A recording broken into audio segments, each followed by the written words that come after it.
I want you to, just for a minute, suspend your disbelief with me, and I want you to imagine, so good, that 30,000 years ago there were crystal skulls that were carved and made and handed out, and they were able to vibrate at a frequency that could either heal or kill. Well, if you bought into that, then congratulations, you believe in the 13 crystal skulls. Supposedly an artifact of Mesoamerican origin. There's a handful of these skulls bouncing around out there.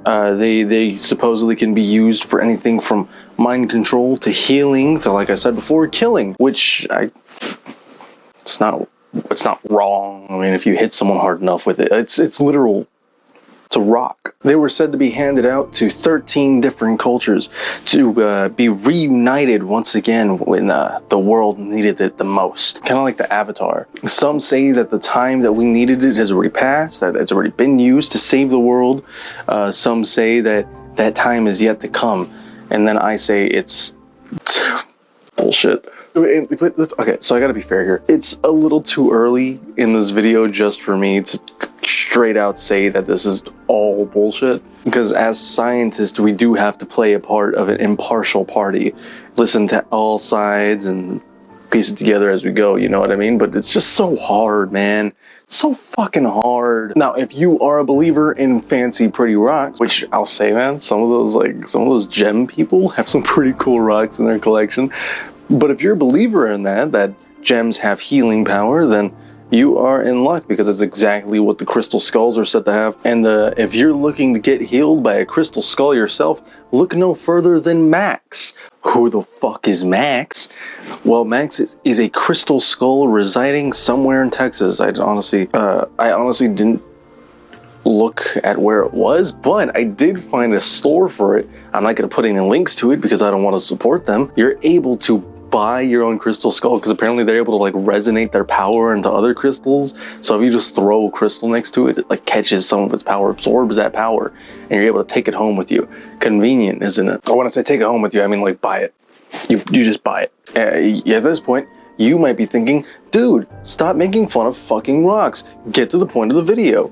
To which I would say, fuck you. It's my video. I'll do what I want. That being said, let's talk about Mitchell Hedges, more specifically the Mitchell Hedges skull, with firm believers in this skull, such as Dan fucking Aykroyd. Like, dude, if you don't know who Dan Aykroyd is a Ghostbuster.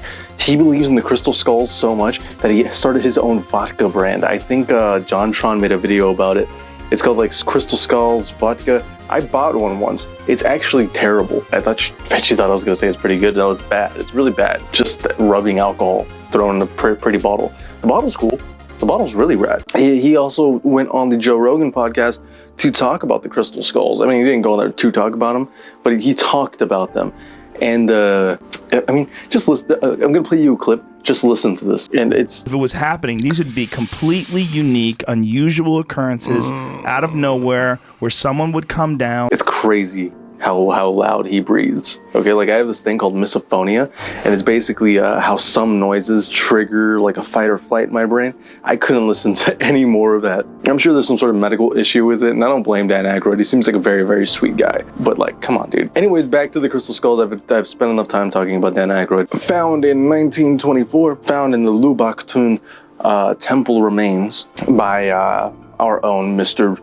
or I don't think he was a doctor. I think he was a Mr. Mitchell Hedges in what is now known as modern day Belize. I don't know what it was called back then. I'm sure I could find it if I really looked into it, but that's not what we're here for. Which, fun fact, the Lubbock Tune temple remains used to be called the Lubbock Tune. Why is it called the Lubbock Tune temple remains now? Well, that's because another dude with a bunch of dynamite decided that was archaeology, which, I mean, in all fairness, back in the day, that's what archaeology was. You just blew shit up and took shit. Like, laws actually had to be made to remind people that Native American remains were indeed human remains, which we've come a long way. Now, before we actually start talking about the skull itself, let's talk about who Mitchell Hedges was. Well, he claimed to be a well-renowned adventurer, and in all fairness, he kind of was. There's actual records that he's been to the places he's been, but he also claims to have been captured by Pancho Villa, famous Mexican revolutionary, to have founded dozens of lost cities. He published a book and his dad could probably beat your dad in a fight. He also once caught a fish this big. Oh, I think I also forgot to mention he founded Atlantis, and his dad could beat your dad. Don't want to undersell our fellow white adventure man. Now, Mr. Mitchell Hedges had claims the skull was 3,600 years old and had been used by a Mayan priest and was used to strike down people with its godly power. Which, like, how do you end up with that information? Really, all honestly. Was it buried with a temple priest? Were there any kind of transcriptions that Mitchell found that a crackpot of linguists were able to break down and figure out? Probably not. Let's be real here. The answer is probably no. You want to know why? Because the source of this is a source as old as time. Trust me, bro. Now, while he didn't, or maybe even straight up refused to say exactly where or how he procured the skull, his daughter wasn't so meek. After her father's death, Anna Mitchell Hedges, or Anna, I'm going to say Anna Mitchell Hedges, said that she was actually the one to have come across the skull.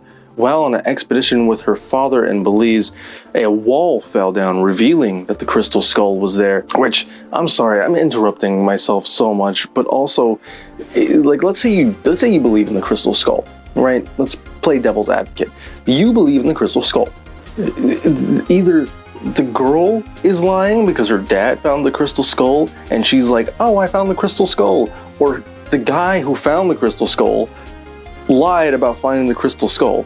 There's so many lies going on, man. Like, somebody's not telling the truth. And that should put everything that you believe in question. She teamed up with a famed art seller, Donald. Now, while trying to sell this piece, Donald claimed that the skull was able to give off vibrations and even glowed and talked, depending on the position of the planets and phases of the moon. He even said that he got so tired of it trying to talk to him that he threw it in a broom closet, or quote closet, which either way, that means that the power of the crystal skull can be stumped by a thin piece of door.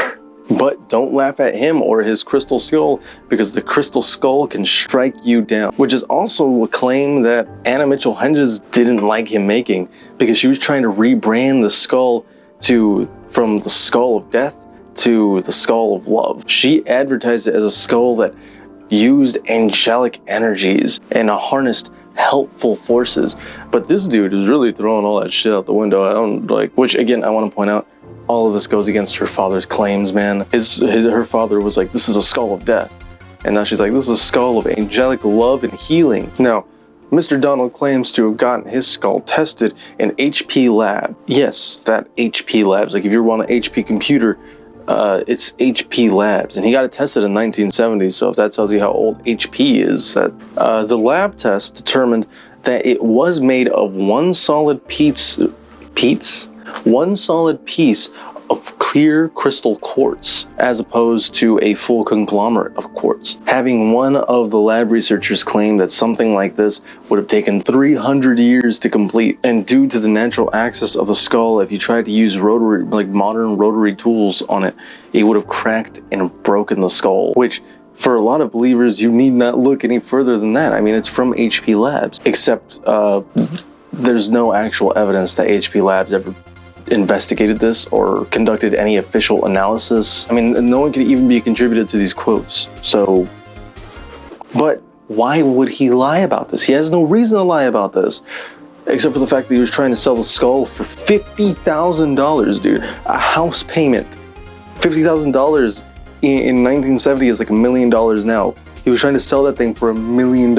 He had all the stakes in the line, man. But that doesn't necessarily mean he's lying. That just means that there's no paper trail. So let's look at somebody who does have an official paper trail. Dr. Jane McLaren Walsh, a fellow anthropologist and researcher at the Smithsonian Museum, conducted her own investigation into the crystal skull by taking a dental silicone mold of the skull as to not damage the outside or the integrity of the skull itself, and went in to investigate whether or not the claims of the skull being real were legitimate. Now, she went in with two facts. One, it would have to subvert the fact that Lubak was abandoned in 800 BCE, and that back in the day, the skull would have had to be been made using sharpened stone and polished with adhesive sand. And while analyzing the scratches and the dust on it, she discovered that there was no fucking way. This thing was 100% made with using rotary tools, high-speed rotary cutting tools. And that's me only talking about one of the crystal skulls. Now, the reason why I talked about the Mitchell Hedges crystal skull in particular over all the rest of them is because this is the original one. Because after the skull eventually did sell, it sold. A bunch of other skulls started popping up all over the place because, of course, it would. Why wouldn't it? E-minus the 1970s, so you just have to fucking, like I said, trust me, bro. But you know what? Just because I don't believe in it and just because I was able to find evidence of the contrary doesn't mean that the crystal skulls aren't real. What do you think? Do you guys have any evidence of the contrary? I'm running out of recording time on my camera, so if you do, comment below. Let me know. I have a couple other